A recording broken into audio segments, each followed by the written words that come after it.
Didn't you say we weren't ready for that? So we Just a moment. let ride. We need to make an amendment at this time due to the computer. And Fred, you want to explain to him how that computer's crashing and the backup on that?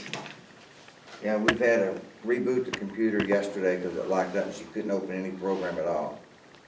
Today she got an error message and it kicked her out of Word, and that was the only program she had open, was trying to open was Word, and it kicked her out. So she had to start all over from there. The backups, as far as we can tell, are working okay on the tape drive, but with that machine crashing and we don't have another machine to take its place, we're gonna be down.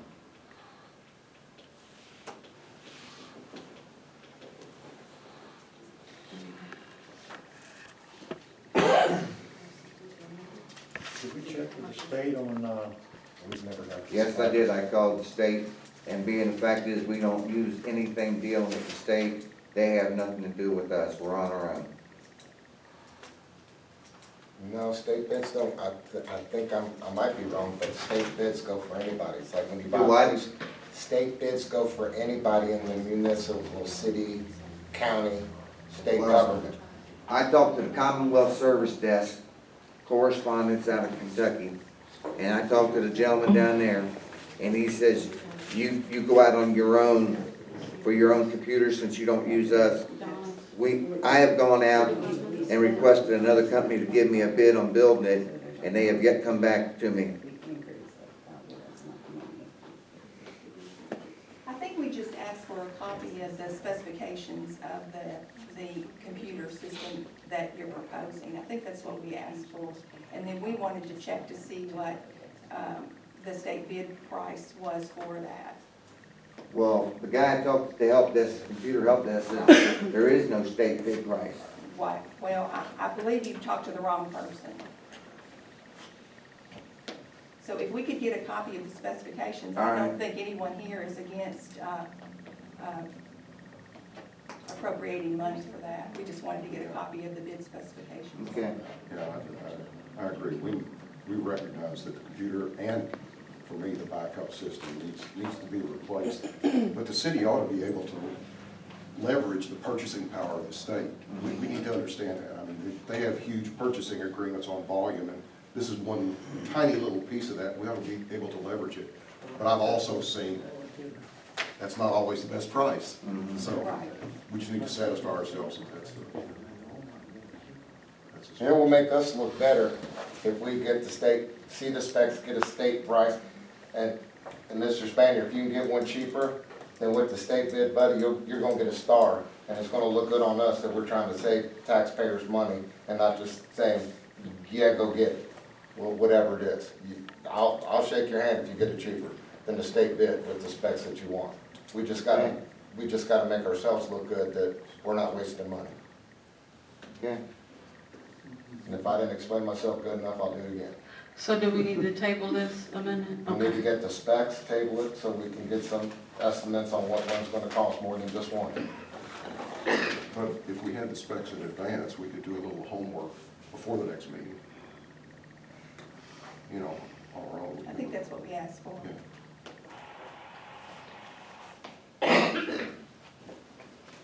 Greg, do you all use the purchasing power of the state? You do, Greg? Yes. Could you share a number that he could contact him? I could probably get you, I don't have, I don't know offhand. I can get it. I can get it tomorrow for you. Thank you very much.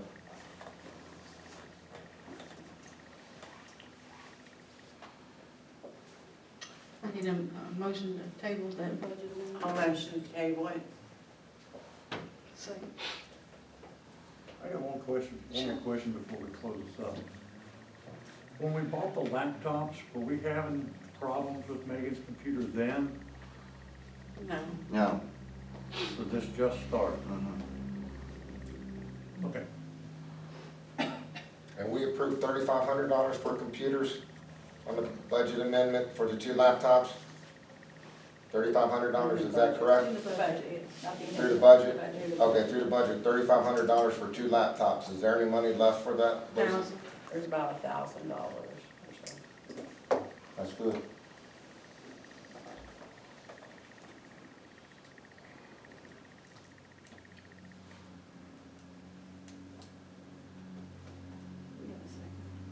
Need a second on that? That we're tabling this? Yes. I second it.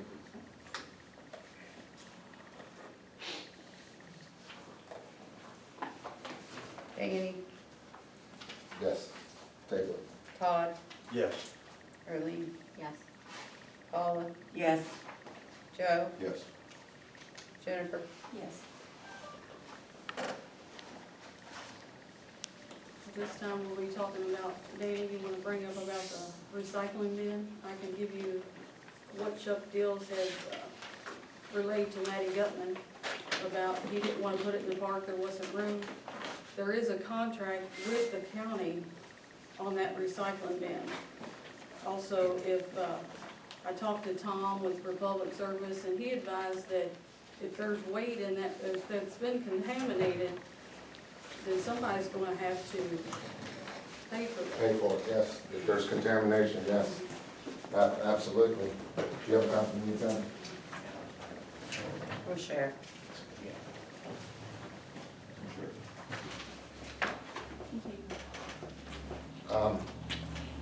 Basically, there's been some questions about it. Yes, that place was put, where it was put down in the industrial park was not put on by anybody in this administration. It was put down there. It was in an out of sight, out of mind location. Some people knew about it, some people didn't, and yes, it became a dumping place because of no monitoring. Even Republic said it should be moved. And then on the big paragraph, the third paragraph down, almost to the bottom, or halfway down, it said, "Do you agree that the box should be placed in the city building where it can be monitored by the cameras?" There is no cameras, and that is a county dumpster. Why would the city wanna pay It's- extra money for cameras on a county dumpster? The cameras are right out there.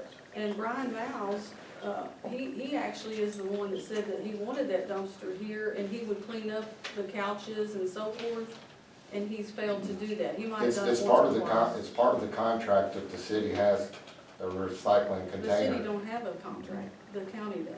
The county has it on behalf of the city though, and we don't understand why our citizens would have to pay for that service when it's already been paid for by the county for the city. Half And- the people are in the county. And Republic Services said that you called mayor to have it removed and you did not want it back because the council people said they did not want to hear it on the city buildings. Where does that say that? I'll read the big I'm not the paragraph on one the paying front. for the extra garbage. Republic Services. In the specific case of Crittenden recycling box, due to its remote location, okay, this is from Brian That's from Brian Miles. Miles, and he's not telling the accurate. It become a garbage dumping site as well as materials inside the box were quite often so contaminated that the load had to be landfilled instead of recycled. A while back, I received a call from Mayor Patton stating that Republic was removing the box from its current location due to contamination and dumping that were required to clean up. I responded to the mayor that the box was under the total control of the city and that Republic was required to place the box in the city of the city so desired to have one. I've told Mayor Patton that I understand Republic's position and that the box should be moved in a more visible site. Visibility would significantly cut down on the dumping and contamination. She stated to me that she agreed and that she felt the box should be placed at the city building where it could be monitored and it would be on the camera. I agreed and would go to the location and told her to let me know when she wanted it to be moved and I would coordinate with the move with Republic. That was the last that I heard anything officially from anyone at the city regarding the box. Later, I heard hearsay that it was discussed at the council meeting and the council did not want it at the city. I don't know who said they didn't want to hear it at the city, but I haven't heard any council member say they didn't want to hear it. A few days later, I was notified by Republic that the mayor had called them and told them that the council refused to allow the box to be moved to the city building and to remove the box permanently. On October 29th, 2019, I received an email from Magistrate Humphrey regarding the same issue. I have included a copy of the email with the letter. Magistrate Humphrey asked me if the Republic had ever stated that they would not return the box to this city. I responded. This is again Brian Mallon. I have not heard Republic ever make that statement. They don't have a choice. The contract says that they must provide that box. Since that box experienced a great deal of contamination and dumping, Republic will probably want the city to agree to pay a nominal fee if the box has to be rejected for contamination and to keep the area cleaned up. After that email and subsequently your call to me, that was me, my call to Brian, I attended a previously planned meeting with the Public Services Management. Before beginning our planned meeting conversation, I asked the municipal contracts manager if he had ever stated to anyone in the city, that would be of Crittenden, that the recycling box would not be coming back. His response to me was that he informed the mayor, Patton, that the box was not going to come back to the location that it was, in a remote area down in the industrial park. He said if the city can find a better, more visible location for the box, they would move it there. He also said that if the dumping and contamination continued to be a problem, for relocation, there would be to speak to the city regarding some type of fee to do this.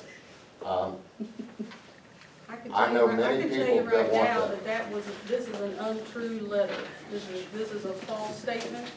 And Tom, I just spoke with Tom last week.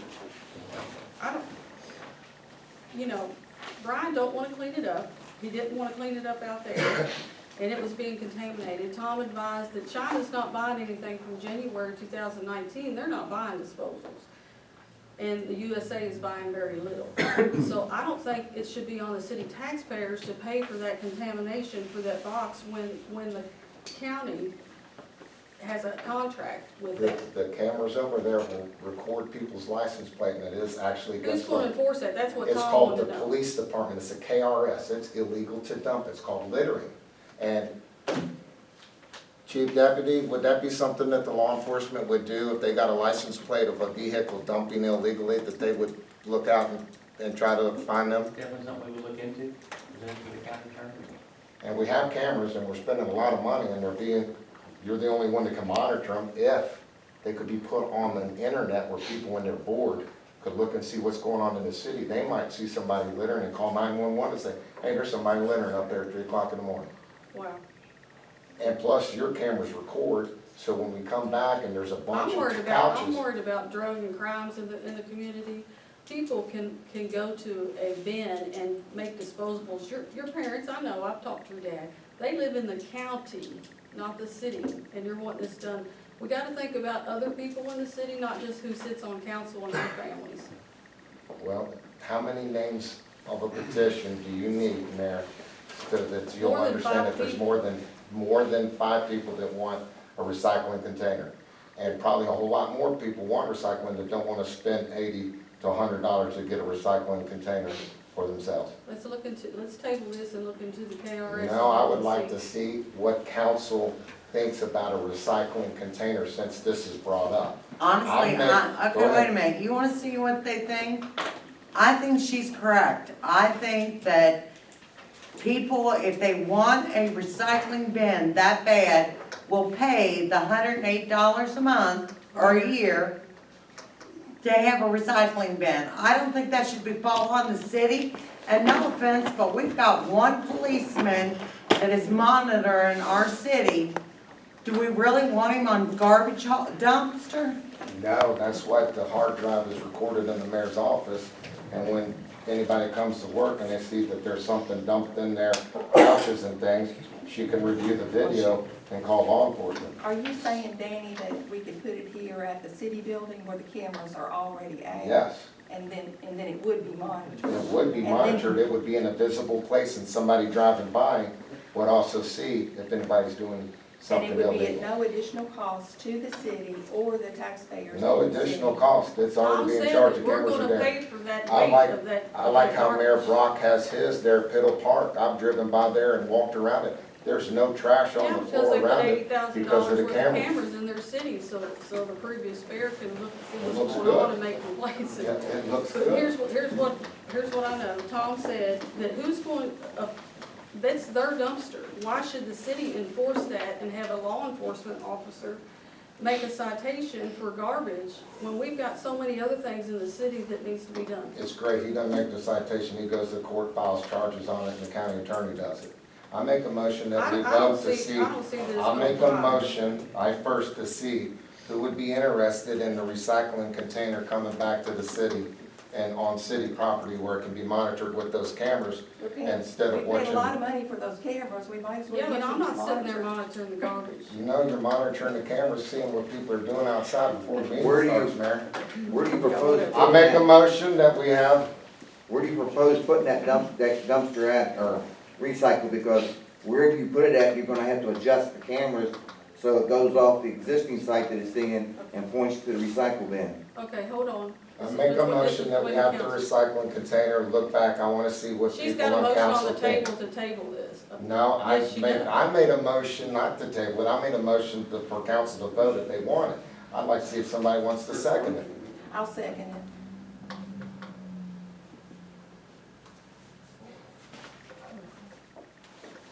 Think of it as a test drive.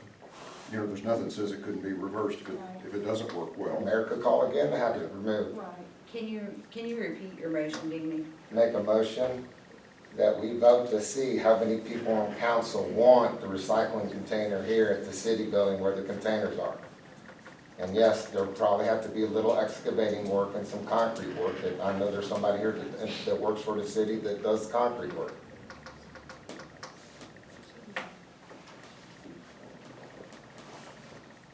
And the cameras are already here, like Jennifer said, at no additional cost. We spent a whole lot of money for them, we might as well use them for something. Okay. Danny, Yes.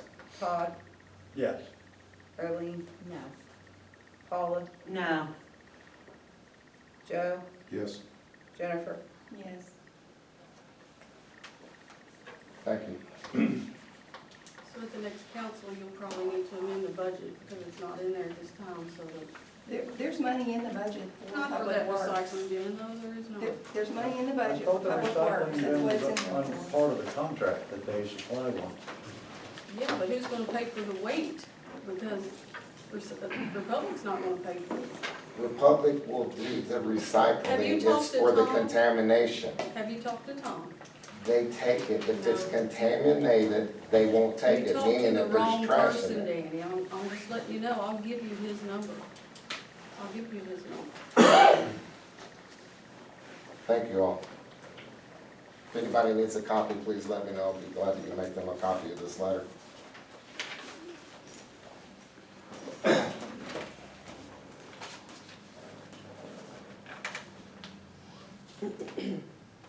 Now we're at the vote on the, operations banner. My suggestion is talk about it at the caucus meeting and see which ones want to, make them, make that available. Or are you guys ready for a vote on that? I would like to go ahead and make a motion that we vote to have this resolution signed to just participate in it. It's up to people whether or not they want to participate, but a lot of people in the city have voiced that they would like for Crittenden to participate in the Operation Banner program. That's not my question. My question is, does any other council member want to wait and talk about this at caucus, or are you guys? I'd like to wait and talk about it. It's not gonna cost the city any money, correct? Except for the hourly rate of somebody putting them on the poles? You We have to already have respect, maintenance you man. have to respect your fellow council members. Which one, Jennifer? Go ahead, Jennifer, what did you say? Well, we were discussing it, so I think I made a motion that we go ahead and sign this resolution. If anybody would like to second that I motion. second it. Yeah, please. Thank you. So of course, it's a resolution, not an ordinance. The resolution is, the city of Crittenden wishes to join Operation Honor in saluting the city's veterans and war heroes. Whereas the city of Crittenden wishes to participate in the branding of the city and truly make Crittenden a community that cherishes and honors those that fought for and served our country. Whereas an agreement attached as Exhibit A, that's the agreement that he passed out with some minor changes, but has been reached between the City of Crittenden and Operation Honor, and whereas the City of Crittenden has been asked to ratify said agreement for a period of 3 years running from May 1st, 2020 through 2022. There was no end date on it in his contract. I assume it's dealing with inclement weather, we'll have them down.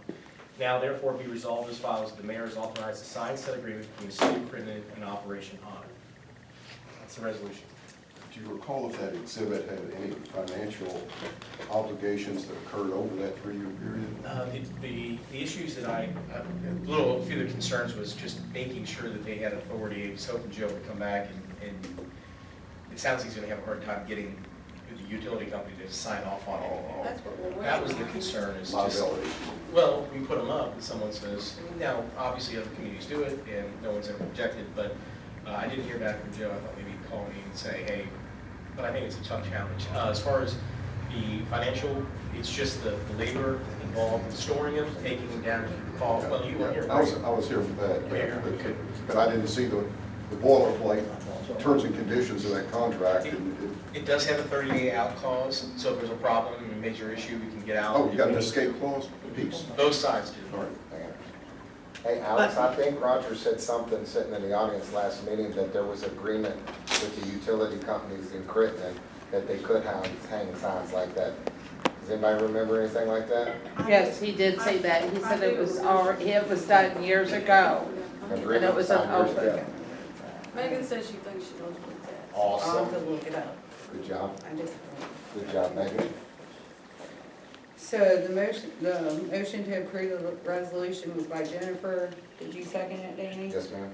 Roll call. Yes. Danny? Todd? Yes. Arlene? Yes. Paula? No.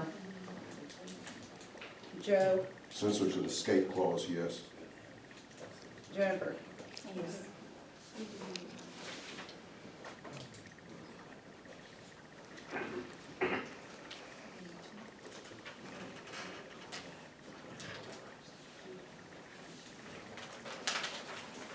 Okay, next, we have the AG letter. Jennifer, you had brought that up. Yes, I just wanted to clarify that we did send that letter, according to Alex, on October the 6th, after the last meeting. And you said yesterday, Alex, that you haven't received a response. I believe you've got a copy of the letter. I think it's probably got the city address. It doesn't have my law office on it. Do you have a copy of that with you, Jennifer? Yeah, I do. Does it have the city address on it? I mean, I know it's not on the city address. Yes. So they're gonna send it here. So Okay. I'm not gonna get, I thought about that afterwards. I probably should have had a carbon copy of my law office as well, if they didn't. So when it comes, it'll come here first. Okay, so have we received anything? No. We have not. Okay, thank you. And they haven't responded either. Okay, thank you. New business this evening, we have the first reading of ordinance 280, 2019, the nuisance update.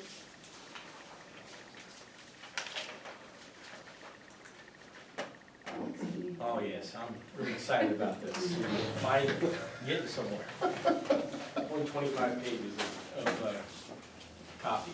Thank you. So, if I could, Mayor, so I took the suggestions, I think everybody had some suggestions on this one, and I embedded them into it. No pride of authorship, so maybe within the next day or two, or whenever, before our next second meeting, if everybody can kind of review it and tell me if there's changes, things that need to be made. I'm happy to do it. So that's the gist of what you all contemplated. I did have a couple of issues that are not in there that Jennifer did send me an email indicating some other things that she had some thoughts and questions about. I've got highlighted a couple issues that I wasn't really able to address, and I wanted to at least put it out to council to give me some direction on how you want me to handle it.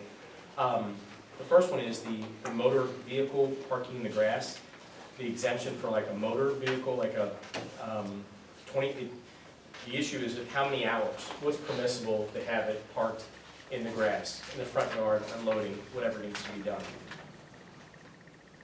So we need to have some time as far as how many hours you all think is permissible on a temporary basis to park the car in the front yard or on grass, or hopefully never on the sidewalk, but I just know that people came to this meeting and they were very disturbed that the code enforcement officer, they felt like they were harassing them for pulling up, you know, and parking in their grass, and they were having to move cars because they had small driveways and teenagers living with them and moving cars, and would move it and didn't get a chance to move it again, and they were getting cited, and they were really frustrated. So, I just felt like that we needed to be very careful and err on the caution, on the side of caution with that. My suggestion was 24 to 48 hours. I like the 48. At least 48 hours.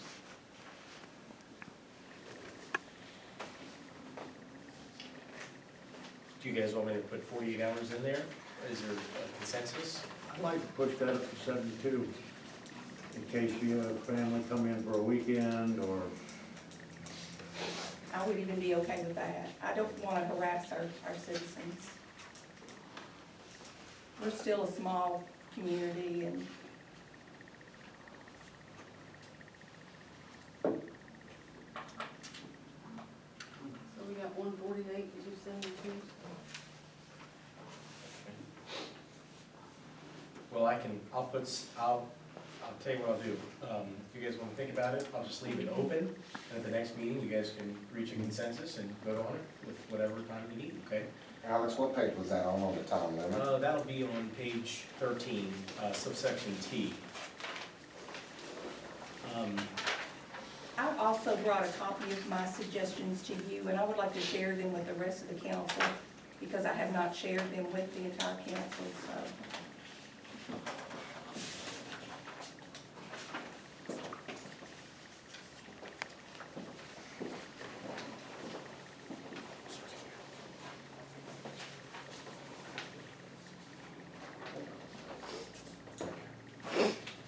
Do you have an extra?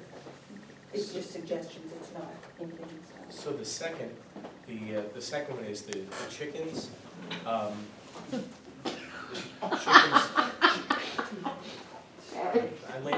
labored quite a bit of time on it, so to try to figure out how to do it so it's not a problem. The issue is how to limit who can have chickens in their yard and who can't. The concern I have is that the issue is about dealing with like apartment homes. You get into a situation where there are people that are renting single-family homes that may want chickens in their backyard, which would be prohibited if you have this ordinance. But then the property owner right next to it, that's an owner occupant, could have chickens next door to them. So we gotta kind of figure out how we wanna handle it. We probably need to handle it in the zoning code more than we need to do it in the nuisance code. So like if you look at the actual zoning code, you can put the text in there that you'd like to see to incorporate some of these domestic animals. So whether it be a pig, whether it be a chicken, whether it be a whatever. So maybe that's the best way to handle it, but you kind of have to treat residential properties similar. You can't discriminate based upon ownership, because you're gonna really get into some problems if you go and do that. So if you all want 2 chickens, no problem, it's just that you gotta make sure you treat everybody the same way. That's the first issue we kind of need to talk about. The next one is Jennifer, you indicated number 13 on our list is, can we enter language in nuisance code to stop the expansion of junk cars at the intersection of Violet Road and 25? So is there a business or is there somebody there that's operating a junk car lot? It's a service station, I think. So that'll be a zoning code enforcement, more than likely, depending on what the zoning is. And if they are actually in a non-conforming zone and they have vehicles in excess of whatever the permit was initially, then we can certainly cite them, if that's the concern. Now, if they're not, if they're in an industrial zone, if they're zoned for it, then we've got to make sure that we address that situation through the zoning code. And I can look at that. I don't know the property address, so if anybody wants to give that to me, I'm happy to look at the zoning code and see what it calls for. I can share it with you after. Okay. The next one is number 15. If the property owner refuses to fix deficiency, can the city fix it? And bill the owner? You definitely don't want to do that. You want to cite them. So if they haven't painted their house or wherever, because you don't want the liability, first of all, of trying to take care of somebody else's property. And second of all, we really don't want to get into the business of property maintenance, because it'll never end. Cite them. The only way to really force their hand is to either foreclose on their lien. If it gets to a point where it's obnoxious, that's the goal. So we really want to stay away from making property change or doing property work for other people. Please add the word grandfathering, which is number 16, existing gravel driveways, farming fences that are already in use along continued family bloodlines. I've really struggled to try to figure out how to fix that problem.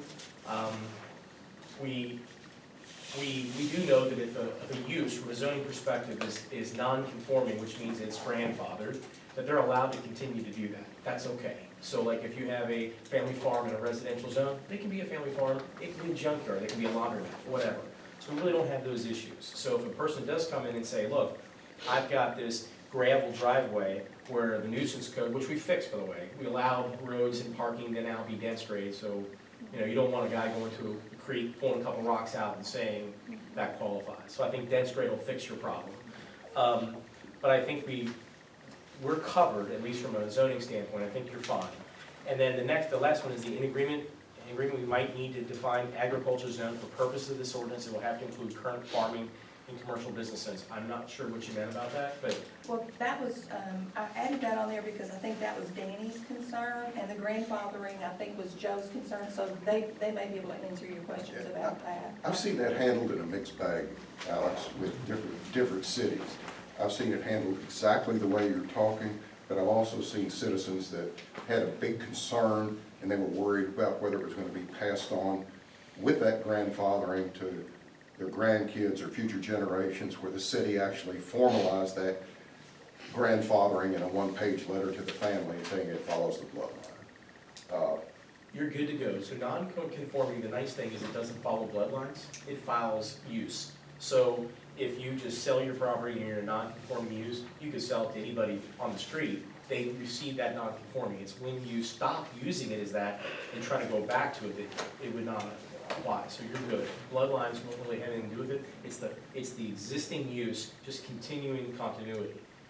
So you don't need to worry about if it's a farm in a residential neighborhood and you sell it as a farm, it's gonna remain a farm if that person chooses to keep it as a farm. Now, they stop farming and then I have to look at your ordinance, but let's say they stop farming for 6 months or a year, whatever your ordinance says, then it's no longer a farm. Then it goes back into the residential zone. So we'll use the trailer parking example.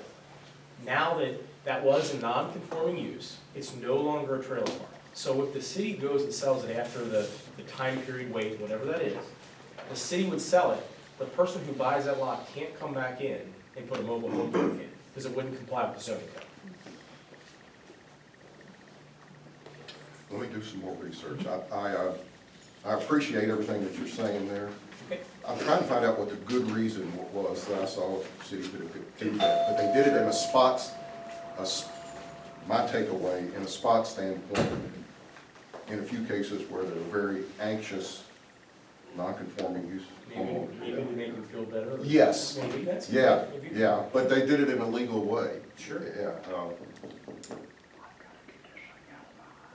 Let me do some homework on that. No problem. Alex, I can tell you've done a lot of work on this. Well, we're working on it. We're trying. I mean, and like Paula's talked about before, she doesn't think people in the harvesters need to have pigs. Or chickens.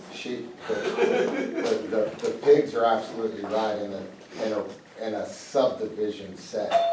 But if you're talking about some land where there's a couple of acres and there's no houses around and it's still been used